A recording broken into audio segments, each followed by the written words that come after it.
Hello, I'm Marius. And I'm Raluca. Welcome to Guldău.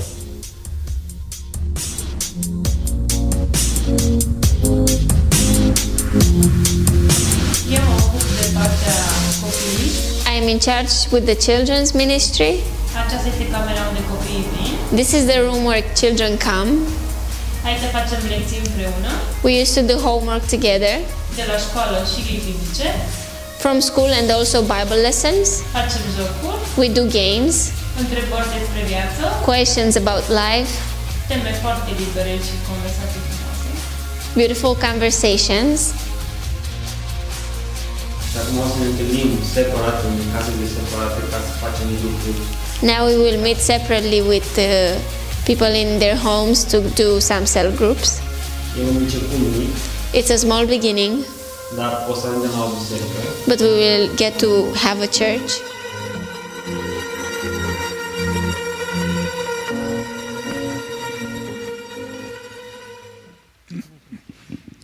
This morning, I get to introduce to you a guy that we talk a lot about around here and that has given his life for the cause of reaching people, especially people that have never heard about the gospel, and have gone to just this part of Romania where just such a low percentage of Christians, and God stirring his heart to be able to go there and to preach the gospel.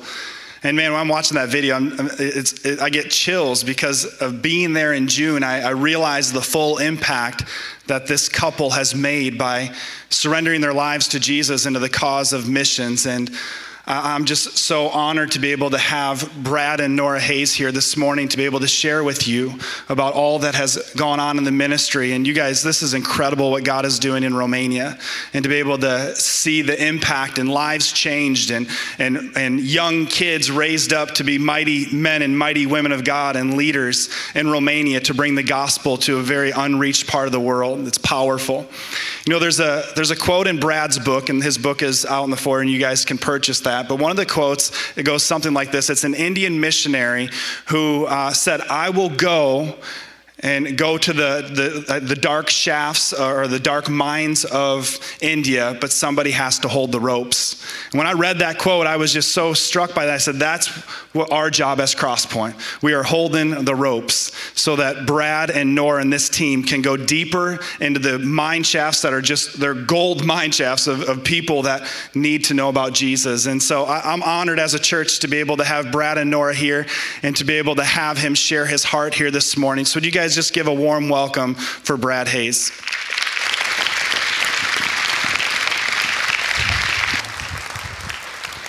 Hi, thanks. Colin, do you need me to move down here? Yeah? So I really don't like stages or microphones. That's why they have to tape this thing to my ear.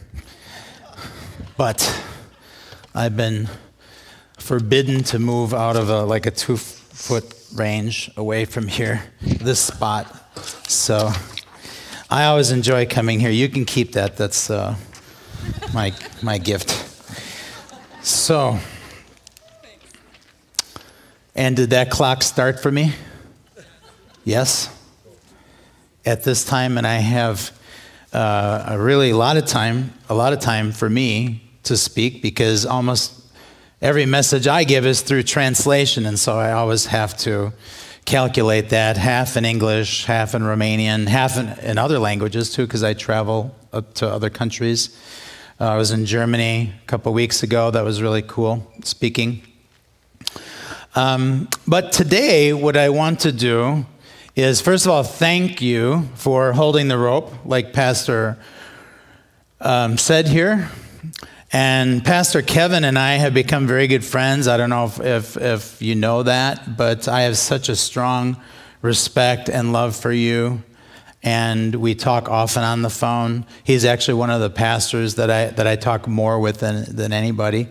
And we have a very good connection, texting, phone call, email, and it really works well for me. He's a great communicator. I'm very thankful for the leadership here. I'm very thankful for the team that came to Romania a couple months back, and it was really, really cool, very powerful.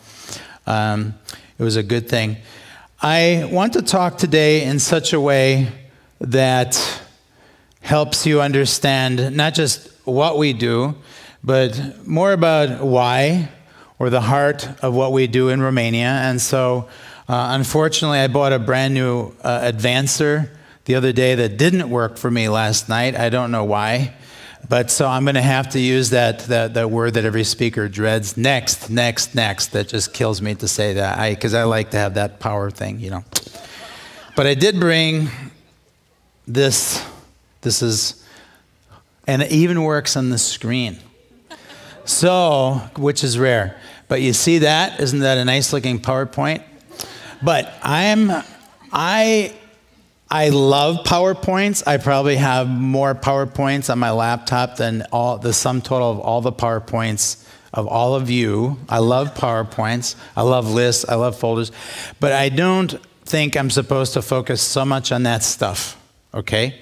And so the people who are trying to follow me today, you know, with translation and whatnot, it's really going to be tough. I don't know, whoever that is, because even I don't know what I'm going to say. It's really true, because I felt strongly to not prepare so much in advance. Even this morning, as I was putting a few slides together, I just felt blocked by the Lord himself. And I think the Lord was trying to be very nice to me and just say, Brad, just relax. Everything is going to be okay. Don't plan it. It's really nice. But Vision, Progress, and its Secrets. Why did I choose that title? Well, first of all, everybody loves secrets, right? Gordon laughs at all my jokes, so don't mind. There's going to be more coming. But, you know, Vision, Progress, and its Secrets. Vision. All of us need a vision for our life. Vision is, you know, what do we see is going to happen in our life? But that has to be defined by what the Lord wants for our life. This is one of the secrets. So simple. Can we discover really why we exist? Can we discover why we're here? Can we say yes to the thing that the Lord has for us? And so vision is, I always say, you know, the Lord's preferred future for our life and what he wants to do in our life and through our life. Vision, that preferred future, which isn't automatic, okay? The Lord has a vision. He has a reason why he created all of us, and and it's not automatic. It doesn't happen on accident. We must say yes. We're not robots. He invites us to discover what he has for us. He invites us into the relationship that he wants us to have with him. And it's beautiful, it's wonderful, and there's no reason to be afraid of it, though often we are. So vision, progress, and of course, once we begin to see what the Lord has for us, we need to take steps, and to step out by, who can tell me what I'm about to say? Step out by faith. Right? Without faith, it is impossible to please God, because all those that come to God must believe that he is God, and he's a rewarder of those who diligently seek him. So we can't even find him without searching for him.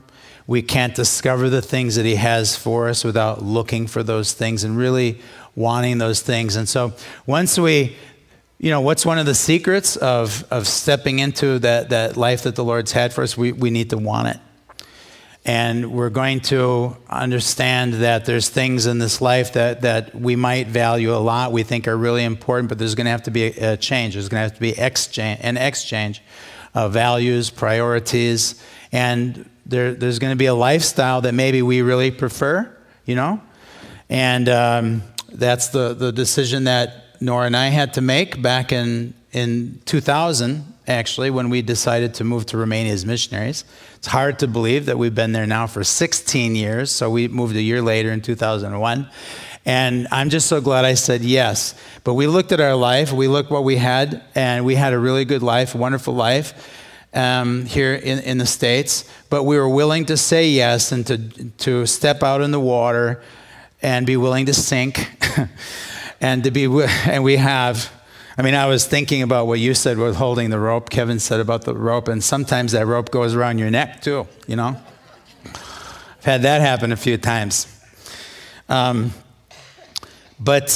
the Lord's always there for us. The Lord is always there for us. And so there are secrets, there's things that I've learned that I can impart, that I can share about life and ministry.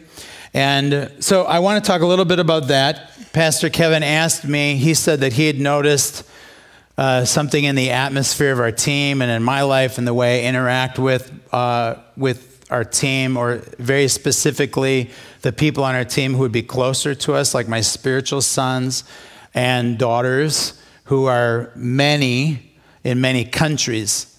And so one of the secrets that I would impart about life and ministry is how to be successful is in the contrast between being and doing. So this is what you said to me. I even checked the email yesterday just to make sure that I got it right. And there's a world of difference. There's a night and day difference about in our lives about being preoccupied with the doing of things and who we are, the being in our life. Who are we? Who are we to be? How are we to be? What do people experience in our lives when they bump up against us? You know, and we choose that too, how we are. So I want to kind of impart some of that about my life and how I think today in the time that I have, and understand that it's not so easy, because some of what I've learned, it's just my personal experience, or it's even, let's say, my instinct, but you can't teach instinct. So it's really hard to teach this, but there would be some things that we can. So I need to go ahead to the next frame. I want to talk about, so this is one of the things, this is one of my values. What's really important to Brad Hayes? I want to say to you that beginning of the year, every year actually, the Lord shows me things that he would say, he wants me to understand is very important for my life, for our team, for our ministry, just before the beginning of every year. Okay, and he does it in different ways, and it's different every year. And so you can't get into cookie cutter mentality mode and think it's going to be the same. But one of the things that happened in January was I came into January with this idea in my mind about every member a missionary. What's a secret of ministry and success in ministry? As a leader, first of all, this is half of it. As a leader, I have to bring that mentality, every member a missionary. No, I'm not content to get people to church. I'm not content to have you sit in the soft chairs. These are nice chairs, by the way. We have a shipping container going in December if you guys want to get rid of these. You know, I'm not, as a church leader, what am I supposed to be doing? And this is something that the Lord helped me to understand. Brad, it's so simple. Brad, every member in your churches needs to have this mentality. And I need to bring that mentality to them and teach it and cultivate it. Now, so every member a missionary. As a leader, my goal is to bring that mentality to every Christian. If you call yourself a Christian, your understanding about your life is that your life is not your own. But you were bought with a price, and you are to glorify the Lord God in your body and your spirit, which both belong to the Lord. Of course, in your body, that's self-evident. What in the world? What's the difference between your body and your spirit? Well, that's a pretty hard one to grasp. But I would just say it's the way you are. It's everything within you. It's your values. It's your mindset. It's how you see why you exist. It's your humility level. It's your commitment to unity, like you were praying. It's just so many different things that are part of the whole fabric of how we need to think and how we need to act and how we need to interact with people. And so, and we belong to the Lord. And so, but we have to have a missionary mentality. Why am I? I'm here to be sent. I'm here to be sent to my neighbor. I'm here to be, I'm here to bring the Great Commission. I'm here to bring the gospel of Jesus Christ to every person in this world. Now, that's like impossible, right? But I always say in Romania, in our county, we have 350,000 people. We have 2,000 people that I know of who are Christians in our county, which leaves a deficit of 348,000 people who, if they were to die right now, would probably be, unfortunately, judged at the judgment seat of Christ, having rejected the mercy of God, and be separated from the Lord forever. So why do I live? Simple. To bring the gospel to 348,000 people in my county. Well, I can't do that alone. And so I have to cultivate this mindset of missions mentality. Now, I was in Oslo, Norway. This is one of the highlights of my life that I'm about to share with you. It's not a joke coming. Not time. Serious moment. Holy moment. Very sobering, very serious. And I gave a message called Every Member a Missionary. It's 5 parts. I have one message that's 5 parts, but then I have 5 messages, also 5 full parts. And that was the first time I gave it. And I love this church. I think I told you about it before, but it's a Filipino church in Oslo, Norway. Okay? And, you know, English is the main language. They're speaking Filipino language too. But so it's 95% women in the church. So not only is it Filipinos in Norway, but it's 95% women. And they're, you've not lived until you've been in this environment. I mean, they're like waves going back and forth, and they're praising the Lord, and they're kind of dancing like they're doing in that video. And they just have so much life, and there's so much enthusiasm. And so I leave that worship time, and I come up to the stage, and I give this message. And I was probably tired like I usually am.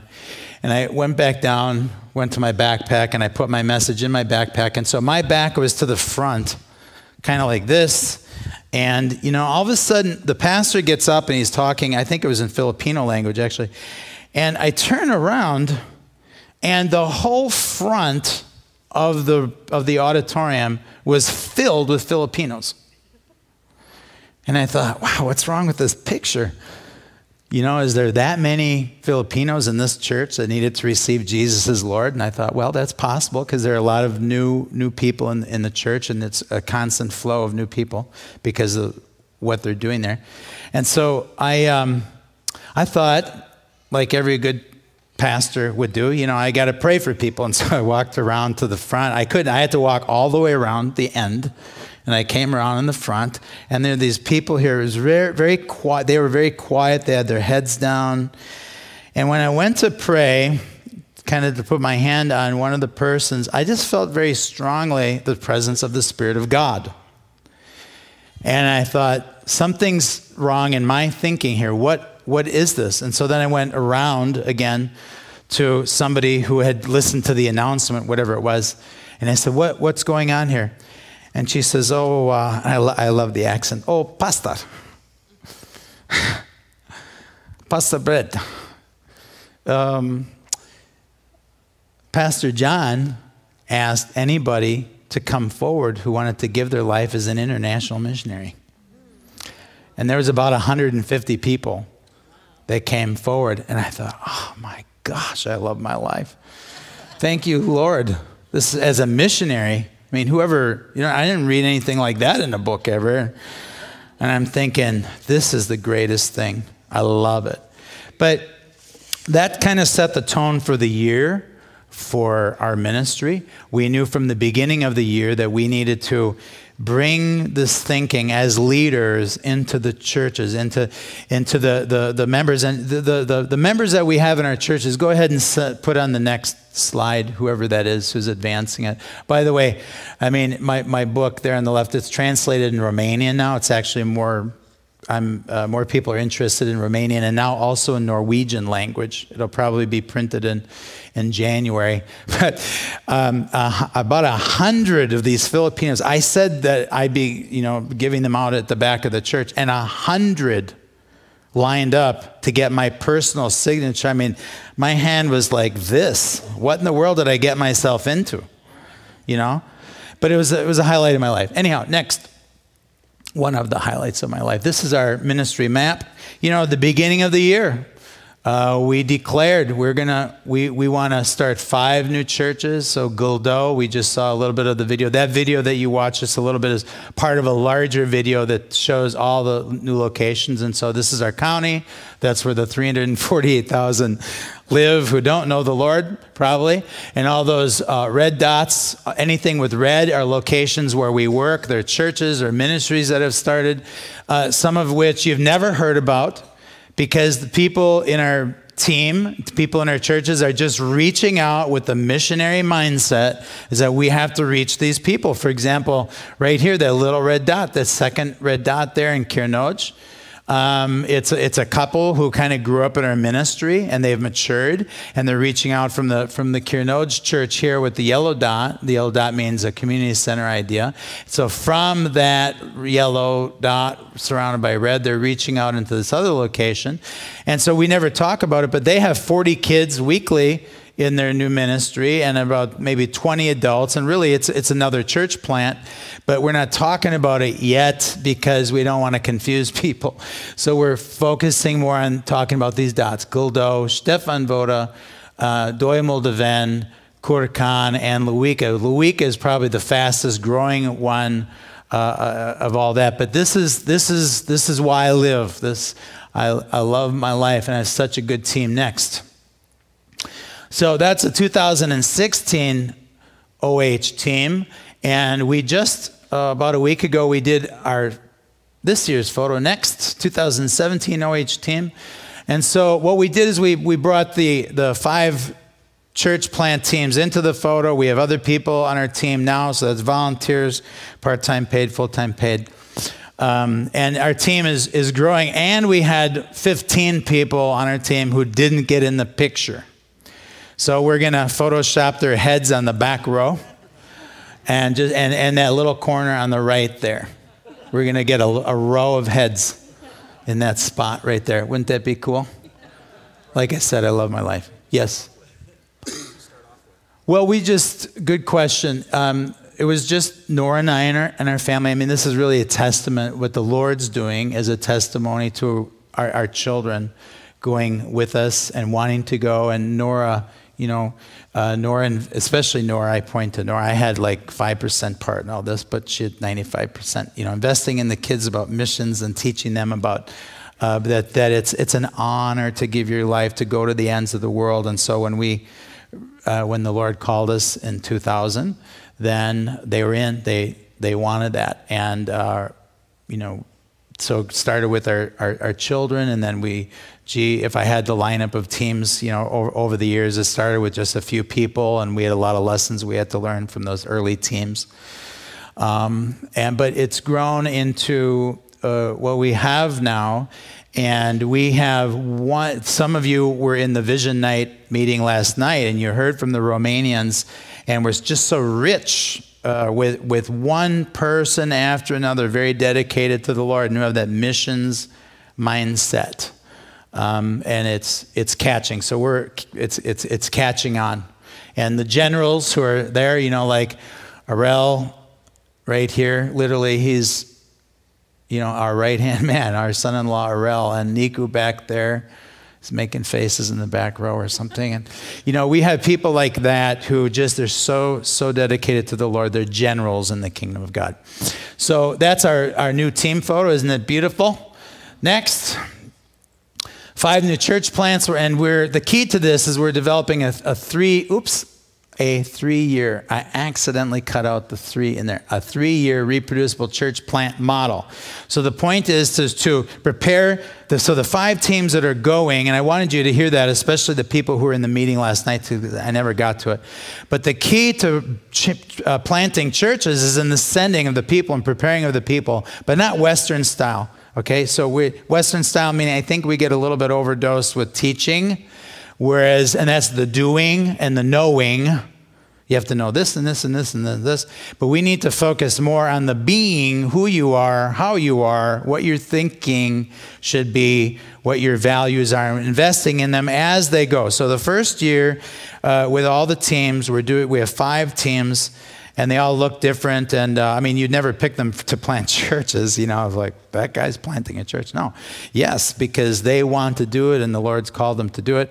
And so we're investing in them and teaching them what we believe to be are the essential values that need to be in the church 3 to 5 years from now. Okay, so how do I want that church to be in those locations 3 to 5 years from now? It's going to be in the persons in the church plant team, because we can only reproduce who we are, right? And so we're looking more at that. First year is about investing in the team. The second year is more in the church development. So we're not so preoccupied with meetings and locations. It's more about how that team is, how they go. That's what Jesus' problem was with the disciples, you know? So, and then in the third year would be working towards having local leaders even in that location. And then even in the third year of every church plant, we'd be bringing them from the beginning. We're planting the thought in their mind that they are to plant more churches as new Christians. Every Christian. This is part of the problem. This is not in a lot of times it's not in our mentality. It's not in our thinking regarding what Christianity is, what a church member is. So we're trying to lose the idea of church member. We're replacing it with the word missionary, disciple maker, and church planter. And so we have people in our church plant teams now who are just really good 13-year-olds, 14-year-olds, 15-year-olds, and we have a 16-year-old who's really, I believe, is going to be a key guy in the future in our area next. Every member of missionary. So what's the secret? It's in the mentality. It starts with the mentality. Jesus himself can't change you if you don't want to. I mean, he can do all things except that, because he won't force himself on us. We have to choose. We have to submit to, and I know we don't like that word, but we need to, how about yield? Is that more friendly? More user-friendly? We need to yield to his thinking and what he wants, and knowing that that's the best thing for us. I mean, if I would have said no to the Lord, and that went to Romania, I'd be the poorest guy on this earth, because our riches, our inheritance beyond our family is that picture and beyond what the Lord's given to us, you know. I love the verses, Mark 10, 29 and 30. Can I pull them out of my tired jet-lag brain in this moment? He who loves father and mother and sister and brother and houses and lands more than me, I think it says there in one of the Gospels, is not worthy of me. But he who is willing to leave fathers and mothers and sisters and brothers, it doesn't say wives, by the way, there, you know, just for some of you guys who are, you know, thinking that you got to go to the end of the earth because the Lord told you to do so and your wife doesn't want you. I'm sorry. Right there. You can't do that. So, but houses and lands, and a lot of times, why don't we go? We don't have a going mentality. That's the person, that's you as an individual. But then there's the sending mentality of the church leaders, and this church has a sending mentality, and it's growing, and I love it, and I'm so thankful for it. I mean, you guys could easily be our home church. You really could. And you are, in a way, in a real way. But we need the going mentality. That's personal, because I can want to be a sender, but if you don't want to go, not happening. And you can want to go, but not want to be sent. And that's not good. And that probably is not going to happen. So you need to be sendable. This is what we're teaching our people. Whoa, Brad, what in the world does that mean? I mean, you got to be able to get along with people. You want to go start a church, but you can't get along with the team you're working with? Forget it. You're in for a big disappointment down the road. So unity is a big thing, you know, but sendable. But he who's left fathers, mothers, sisters, brothers, houses, lands, for my sake and the gospel shall inherit. In the next life? No. In this life, 100-fold, fathers, mothers, sisters, brothers, houses, and lands. So, I mean, like Kevin said, when he came, the lights went on about what's happening, because we don't just have a ministry, it's more of a movement that's international. And this gets into one of the secrets of what I would talk about. I'm going to get to it as fast as I can. Next. How does that movement start? Next. Okay, good. I'm through my PowerPoint. I'm through my mechanical phase. So, secret of ministry. Wow. You know, how do you capture this? Where am I time-wise? I feel so free today. And that's another thing. I don't even have clocks in our churches, by the way. I'm so happy. But where am I? I couldn't. What's that? I have 12 minutes left. That's a countdown. Does it bottom out at like 4 zeros there? Or does it show me how far over it I went? It does? It goes in the red. It does. That's really good. You know, how many of you teach or do public speaking? You probably wonder what in the world. I brought all these notes up here and I even looked at them. What's that guy doing? But this is the one I can't disregard. Yeah, I'm a success if I share the holy moment. I did that, right? And I do these other things. Smile. Secrets of good speaking. Smile. Especially if you're jet lagged and tired, you got to smile. Distracts from your eyes. Okay, stay on time. Look at that. I'm using 30 seconds to say that I'm going to be on time. Don't embarrass anybody. So for those of you who thought I might embarrass you, nope. It's a done deal. I'm not going to do it. Don't say anything dumb. I wrote that. It's on here. And then smile one more time. Because I've been told so many times that I wasn't smiling in the front. Especially if I'm on TV. I got to be careful with that. So, secret of success. I want you to understand. So I will stick to the clock. By the way, Nora and I will be out in the lobby, and she's looking forward to answering all of your questions. What's it like to live with that guy and try? No. No, we want to be out in the lobby, and we're going to be there right out here. And if you have any questions or anything, we want to get out there as fast as possible. But we have to stay on time. We know that, and especially for the children's workers. But secret of ministry is coming to the place. It's about being and doing. Now, you have the 3 attributes of God. 3 attributes of God. The Lord is omniscient. He is omnipresent. So omniscient, he knows all things. Omnipresent, he is everywhere at the same time, and he's omnipotent. Now, I've learned just as a Christian, Christians, including myself, are more preoccupied, but in the flesh, with like the omniscient. We feel like we got to know all things, like what Brad's going to speak about today, and where are the notes, and where's the PowerPoint. This is anal thing. We just got to know. Telling you, this will block you from following the Spirit of God.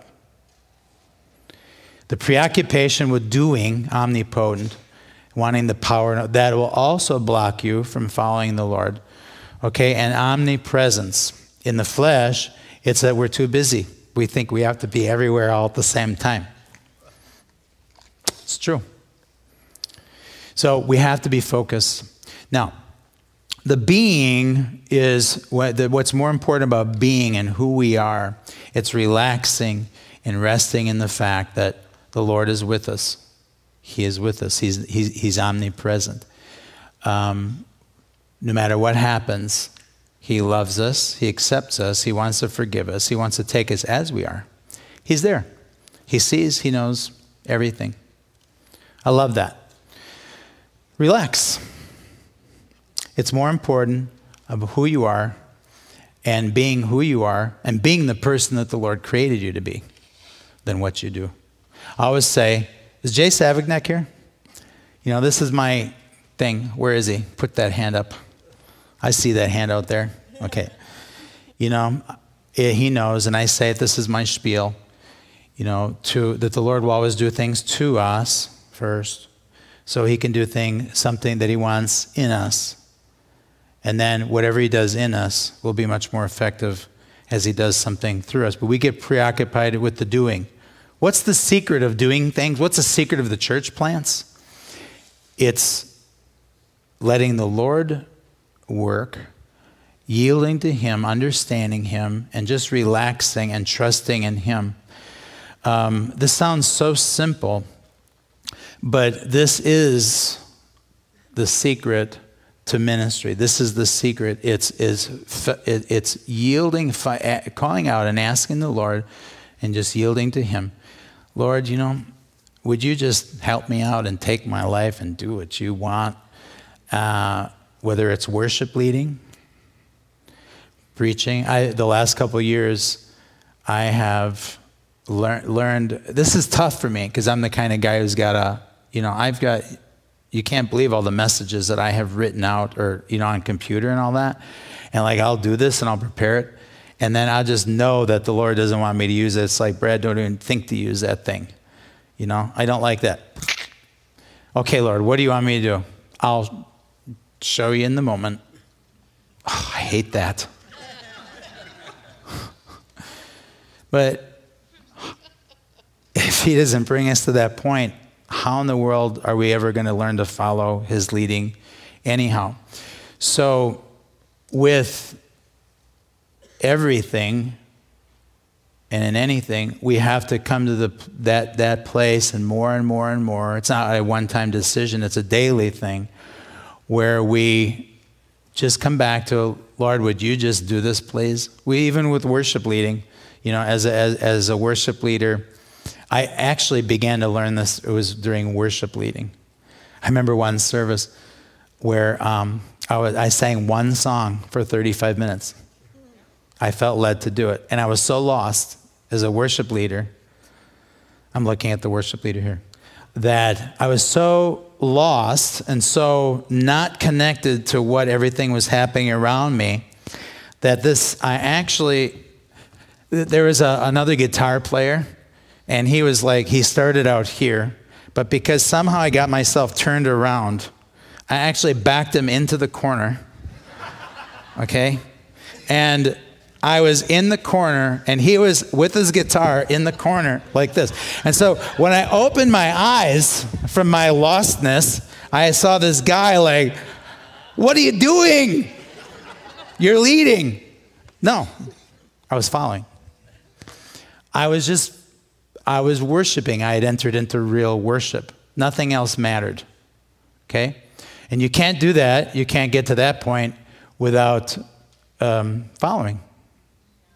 So, and that applies to everything.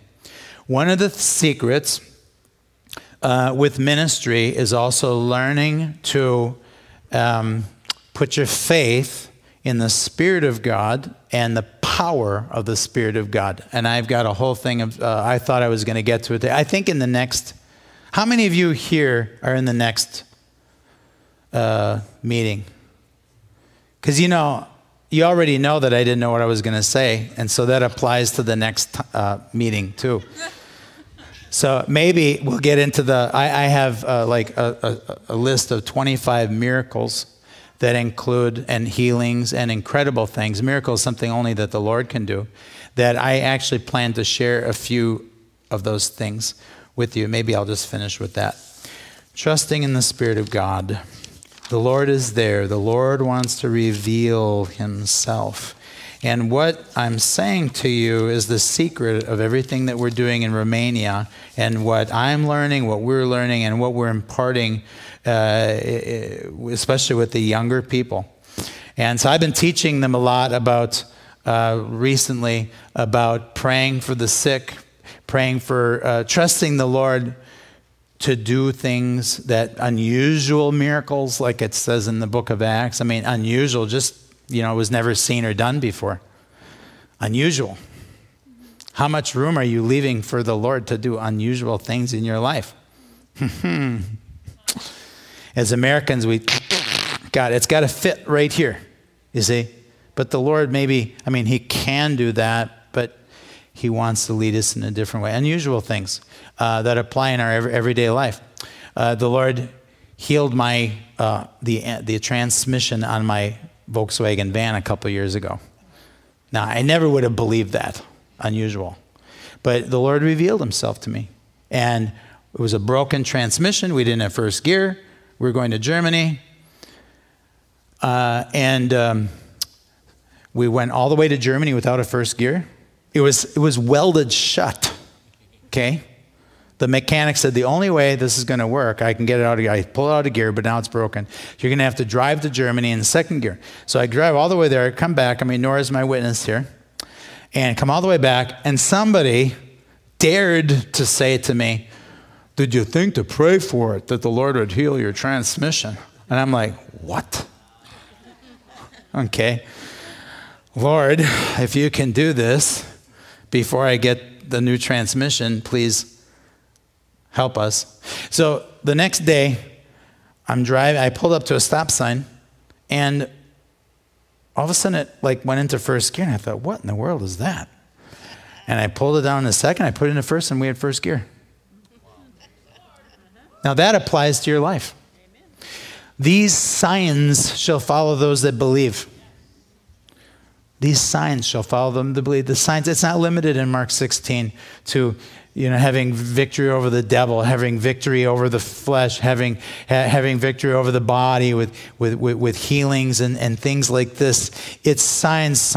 There's certain things that are significant of the presence of God. These signs shall follow them believe. And the believers went out, and it says that they preached the word everywhere. And that means that to every person, they went out. That's a missions mentality. They, who is that? The 11? No, it was the 120. That verse, Mark 16:20, comes, it's like extracted out of Acts chapter 2.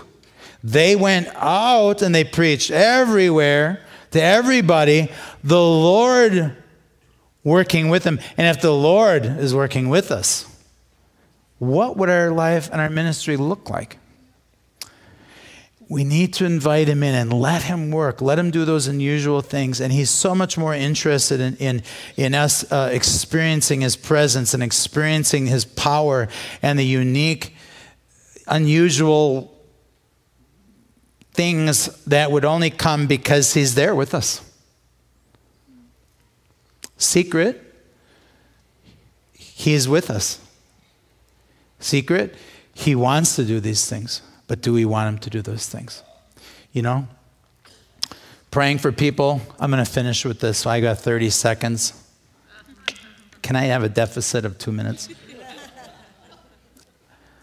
I'm going to give you the accordion short version. But see, a lot of times, but you have to hear this, is that when we pray for people, pray for the sick, and I have seen many things. I prayed for people who had cancer.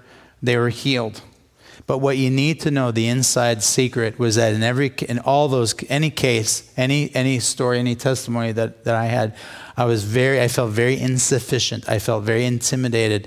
I felt very up against something that was way bigger than me. Good position to be in, because that's the mindset that you need to have. And so one particular Sunday, I was invited, it was a Saturday, I had a high fever, 104 fever, and I was invited to go to a church, and I said, no, I can't come. He called me back, come on, you got to come. And I said, no, there's no way I'm going to come. I've got the high fever, doubt, I won't be better before tomorrow. And he said, please just, how about if you wake up tomorrow and you're better, would you come? Okay, I'll tell you what, I'm going to do this. If I'm supposed to come, I'm not going to set my alarm for 5 o'clock like I normally would. And if I wake up at 5 o'clock, I'll know that the Lord wants me to come even though I'm sick. 5 o'clock, there's this voice from out the window, and I'm just so totally sound asleep. Brad! I looked at Nora. Her voice doesn't sound like that. I stood up, I looked out the window. I was sure as I could be that somebody was out that window. And all of a sudden I remembered, oh yeah. And it was kind of like the Lord was saying to me, you said. And And so I got up, and I knew I had to go. It was a really big fog. It was hard to get there. So I get there. I was just happy to be there. I had my translator speak. The pastor gets up, and he says, we're going to have a prayer time, and this guy, Brad Hayes, he's going to pray for anybody, and if you come up, you're going to be healed. Oh, come on. You don't do that to somebody. And I was already sinking. I mean, you know, going down. And all of a sudden, I just realized, yeah, I need to do this. This is the Lord. He wants me to do this. And this lady comes up in a wheelchair. She was paralyzed. And I knew that the Lord wanted her to be helped and touched. I really believed that. It grew inside of me. And at the end of the service, I cleared out the room. I'm thinking about Peter and what he did, you know. I cleared the room out of all the doubters. I almost had to leave myself. And I prayed, and as I prayed for her, and I touched her feet, and I said to my translator, tell her, do you believe that you can be healed? And she said, yes. She had more faith than me. And I said, stand up and walk. And my translator said, well, he was quiet, and he says, well, he says that you should stand up and walk. And I said, no, I didn't say that. I said, Jesus, in the name of Jesus Christ, stand up and walk. And I reached out, I took her hand, and I said, squeeze it, squeeze it, squeeze it, squeeze it. She was limp. And all of a sudden, the power began to come. And I lifted her up. I said, let's stand. And I walked her up to the front of the church. We were in the back of the church, and I walked her back, and she pushed her wheelchair out of the church. Now, what do I learn from that? The Lord's with us. He can do all things.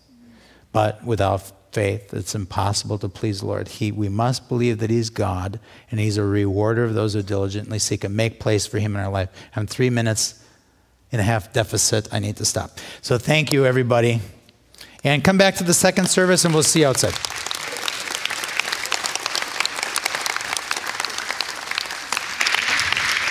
When we went to Romania,